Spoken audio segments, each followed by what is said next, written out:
Você planejou o seu 2025? Me diz uma coisa, colocou aí na sua saúde como prioridade? Sem saúde, minha gente, a gente não tem nada.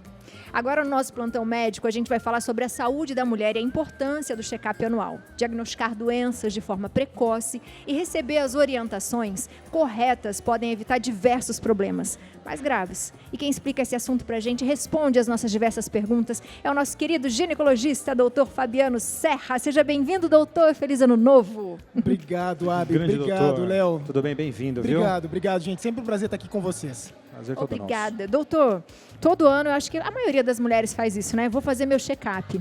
E o médico que a gente procura sempre é o ginecologista. Existem alguns exames que são fundamentais para que a gente faça anualmente, doutor? Abi, existem sim, né? A gente sabe que, na verdade, a rotina ginecológica anual, ela não é só específico para aqueles exames ginecológicos, né? Eu sempre digo que o ginecologista é meio que o clínico da mulher, então ele vai fazer uma avaliação geral da saúde da mulher nas diferentes fases da vida. E uma coisa que é importante a gente dizer é que a gente não fala só de diagnóstico de doenças, de tratamento de doenças, a gente fala também de prevenção. Então a gente tem que lembrar de vacinação, tem que lembrar de fazer os exames, controle de doenças, distúrbios metabólicos. A gente tem muita coisa que a gente tem que averiguar ali numa consulta ginecológica. Então é importante que se faça esse controle anual. Quando a gente fala de doenças, doutora, a maioria das mulheres tem muito receio do câncer. E principalmente o câncer do colo, né? Mas a gente também é muito desinformada e eu acho que há muito tempo a mulher também ficou com muita vergonha de fazer perguntas sobre o assunto. E eu queria que você falasse um pouquinho sobre os alertas dessa doença e como que pode chegar a um diagnóstico desse. Perfeito, Abi. Na verdade, assim, para ter alerta da doença do câncer de colo do útero já é um estágio muito avançado. Então a gente não quer que chegue nesse processo. A coisa mais importante que a gente tem nesse momento é fazer uma avaliação do Papa Nicolau, né? Então, é claro, não é o melhor método hoje em dia, tá? A gente tem uma pesquisa de HPV, que a gente pesquisa diretamente o vírus presente ali na vagina da mulher, no colo do útero da mulher. Inclusive, isso foi inserido no SUS agora, vai começar a ser aplicado e aprimorado aí para toda a população. Então, não é só do privado hoje em dia. Então, a gente vai ter essa pesquisa de HPV também para a população do SUS. Então, pode falar, Léo. Não. Então, com essa ideia, o nosso intuito, primeiro, é descobrir se tem o vírus. Descoberto que tem o vírus, a gente avalia se tem lesões. Se tiver lesões, a gente trata as lesões que são pré-câncer ainda. Então, o negócio do câncer de colo uterino é isso. O ideal é a gente fazer o diagnóstico antes de virar uma lesão de câncer, né? Então, a gente consegue fazer esse diagnóstico de forma precoce com outras lesões que são precursoras. E vale lembrar, Abi, que existe uma vacina contra o HPV, que está disponível na rede pública, né? Então a gente tem a quadrivalente na rede pública e tem a nonavalente, que são 9 tipos de vírus na rede privada. Então quem tem a oportunidade de pagar por essa vacina também vale, porque tem 5 tipos virais a mais que podem ser protegidos e a gente também garante a proteção aí ao longo da vida. Doutora, a partir de que idade a mulher precisa fazer essa visita ao ginecologista, enfim, anualmente? Pelos critérios do Ministério da Saúde, 25 anos, Léo. Existem alguns protocolos internacionais que falam a partir dos 21 anos, existem estudos que falam que teria que ser a partir do início da vida sexual. O que é o grande ponto? As meninas, quando elas são expostas ao vírus de forma precoce, ali na adolescência, elas têm uma chance de se autocurarem desse vírus muito facilmente. Então a probabilidade de uma menina manter a persistência do vírus jovenzinha é menor do que uma mulher mais velha. Então, uma mulher que começa a ter vida sexual, por exemplo, aos 35, 40 anos, ela tem um risco maior de persistência viral, por exemplo. Olha só. Então, isso pode acontecer. Doutor, temos muitas perguntas. Vamos começar para as perguntinhas? Coloca para a gente, Mi, na tela. Primeira pergunta. Da Maria. Tenho 55 anos e gostaria de saber se a reposição pode provocar câncer. Boa, Maria. Olha, uma excelente pergunta, né? As pessoas sempre perguntam, mas se eu fizer reposição hormonal, se eu fizer terapia hormonal, posso ter câncer? Então, a primeira coisa que a gente tem que entender é o seguinte, qual câncer a gente está falando? Né? Existe um risco aumentado, sim, para o câncer de mama, que são relacionados aos cânceres hormônio-dependentes. Mas existe proteção para outros tipos de cânceres. Então, por exemplo, o câncer de endométrio, ele é protegido com a terapia hormonal. O câncer de cólon, que é o de intestino, é protegido com a terapia hormonal. Então, na hora de decidir se existe um risco aumentado para o câncer ou não, o que vai definir é sua história clínica, né, se teve câncer ou não de mama, por exemplo, e se tem indicação da terapia hormonal. Então, vale a pena considerar, pesando o risco-benefício, e é uma discussão que deve ser compartilhada com cada médico aí. Muito bom. Vamos para a próxima. Quer fazer, Léo? Bora lá. Vamos ver aqui de quem é a pergunta. Cadê? Coloca pra gente. Aí. Da Márcia Regina, de Uberlândia.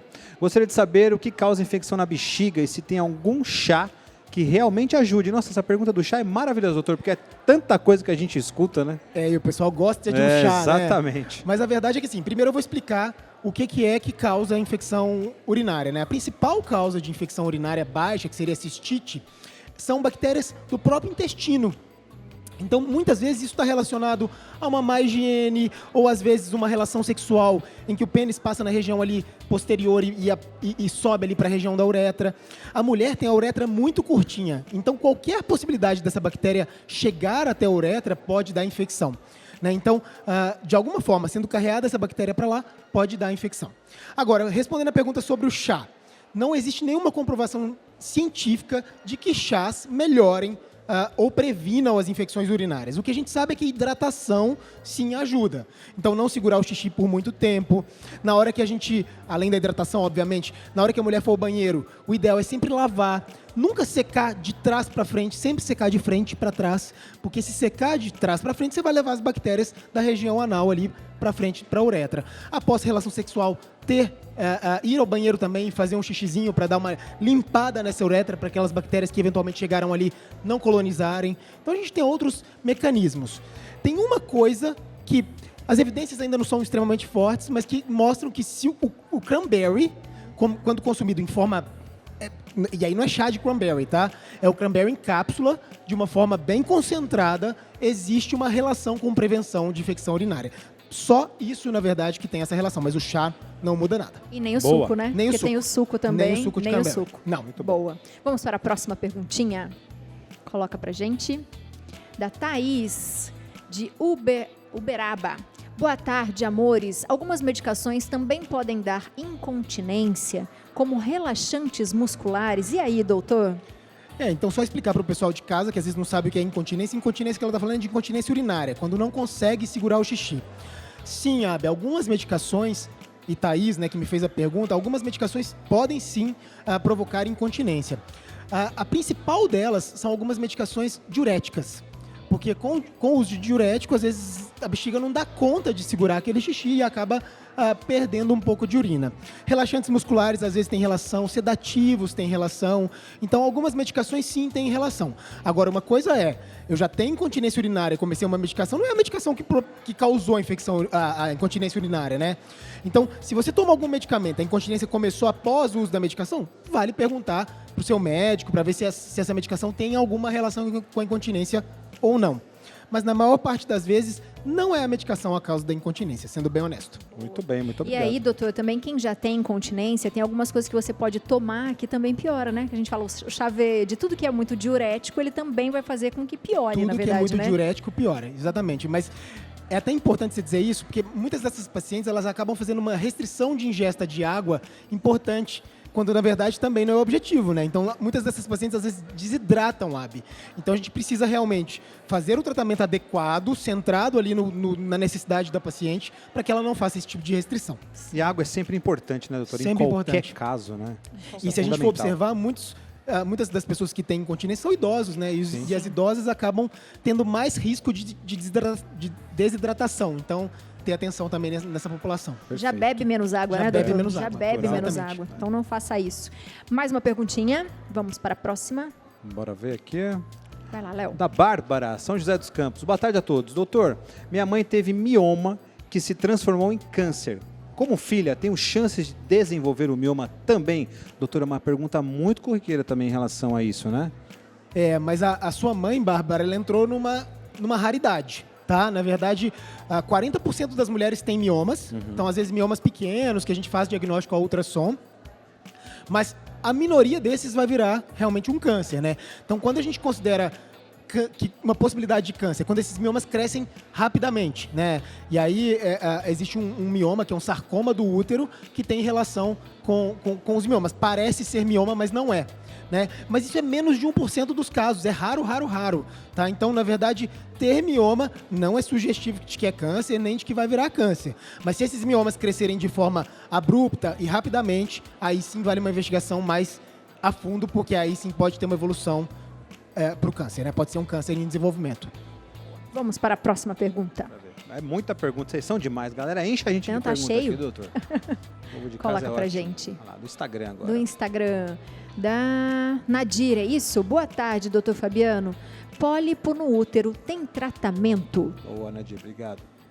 Nadir, o tratamento para pólipo no útero é cirúrgico. A gente não tem como tirar esse pólipo de outra forma. Então não existe uma pílula que eu te dê, não existe uma medicação que eu te dê para tratar esse pólipo. Toda vez que a gente fala de pólipo intraútero, até que prove o contrário, a gente vai ter que tirar aí por esteroscopia, que é o método mais indicado hoje em dia para fazer a cirurgia, que é uma câmerazinha que a gente entra dentro do útero e corta esse pólipo. É claro que se for uma mulher no período fértil, às vezes esse pólipo sai na menstruação, viu, Abi? Então, às vezes, pode acontecer desse pólipo ser eliminado, mas não é o mais frequente. O mais frequente é precisar de cirurgia realmente para o tratamento. Doutor, que é diferente do mioma, né? O mioma também chega a um ponto de ser cirúrgico? Não?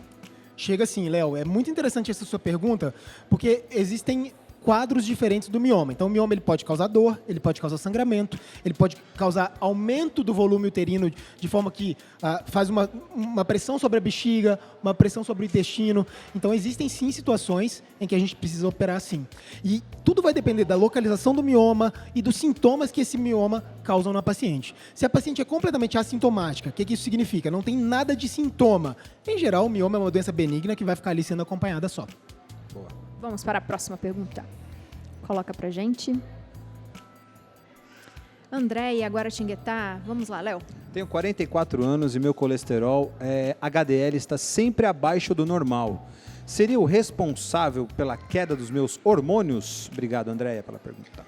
André, é uma pergunta muito interessante porque, na verdade, é o inverso. Olha só. Às vezes a queda hormonal pode levar a uma diminuição do HDL. Mas se você sempre teve esse HDL mais baixo, a gente tem que ver algumas coisas.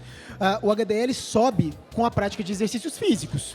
Então, será que ela está praticando exercícios físicos de forma adequada? Então, essa é a primeira pergunta que a gente tem que fazer.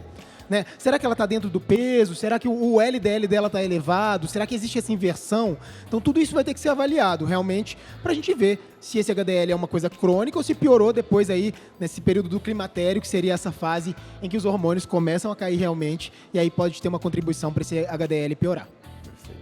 Eu acho que uma dica que a gente pode dar para as pessoas também, né, para as mulheres, doutora, é em relação à mamografia, né? Que eu acho que a gente tem muito preconceito, e às vezes fica, mas será que dói, é desconfortável, enfim, mas é necessário fazer a partir dos 40 anos, doutor? A partir dos 40 anos, sabe, existe a recomendação, é que é diferente do Ministério da Saúde para a Sociedade Brasileira de Mastologia. O Ministério preconiza a partir dos 50 anos. A Sociedade Brasileira de Mastologia a partir dos 40 anos, tá? Eu utilizo como critério a Sociedade Brasileira, então a partir dos 40 anos eu faço mamografia nas minhas pacientes. A mamografia, ela tem um papel muito importante, porque ela não previne o câncer de mama. O que ela faz, na verdade, é fazer o diagnóstico precoce do câncer de mama. E quando a gente faz o diagnóstico precoce, é isso que as pessoas precisam entender. Se diagnosticou precocemente, a chance de cura é de mais de 95%. Então, fazer a mamografia é super importante para fazer o tratamento no momento oportuno, porque depois, se descobre no momento mais avançado, aí pode ser que não tenha tratamento mais efetivo. Né? Então, é saber que ela é super importante pensando nesse cenário. E faz de um ano em ano também, doutor, ou a gente pode dar um espaçamento maior? Então, Mabi, aí entra em outro questionamento. Eu faço anualmente nas minhas pacientes. Existem lugares que falam dos 40 aos 50 fazer bianual, então seria a cada 2 anos. O próprio Ministério fala a cada 2 anos, mesmo após os 50 anos. Eu acho que o anual ele é um período adequado, assim, porque as pessoas se preocupam muito com a radiação que a mamografia promove. Será que essa radiação excessiva não vai me causar câncer? A radiação da mamografia é extremamente baixa, ela não é causadora de câncer, então é um exame completamente seguro que dá para ser feito anualmente com tranquilidade. Boa. Por falar em exames, a gente tem um depoimento aqui, vamos assistir juntos.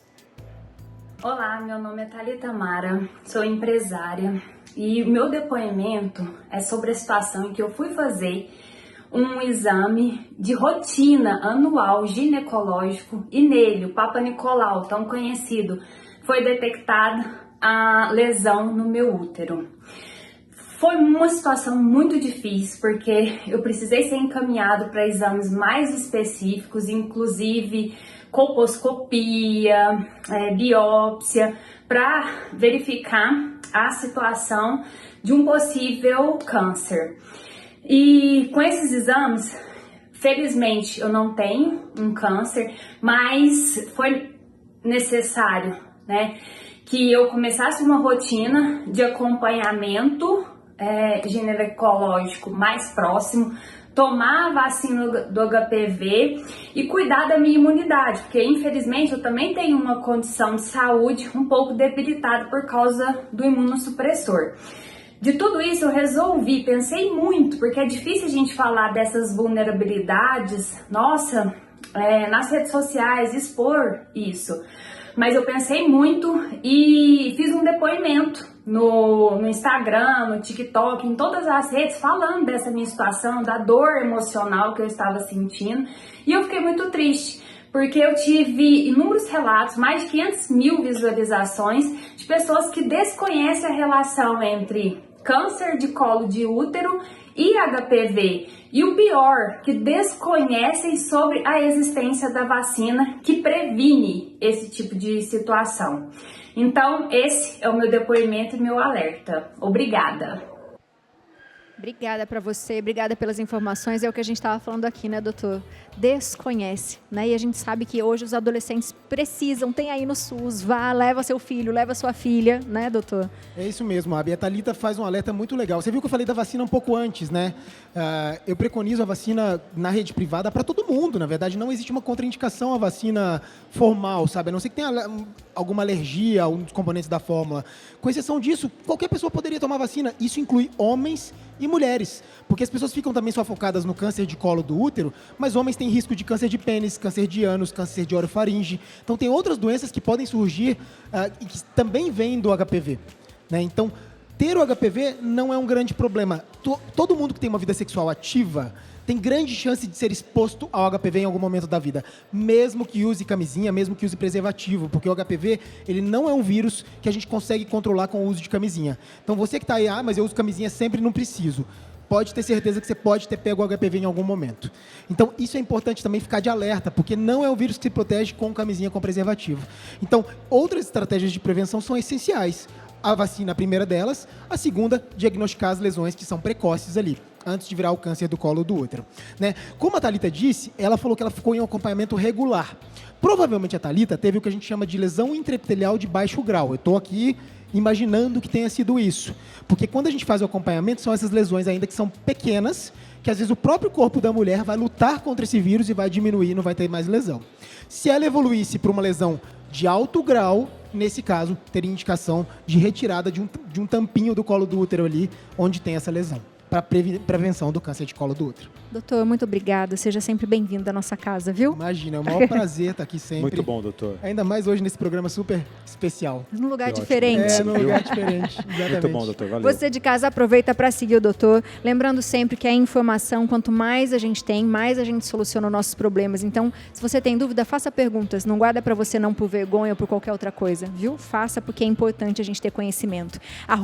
@dr de Dr. Fabiano Serra, também tem o YouTube, Dr. Fabiano Elisei Serra e drfabianoserra.com.br.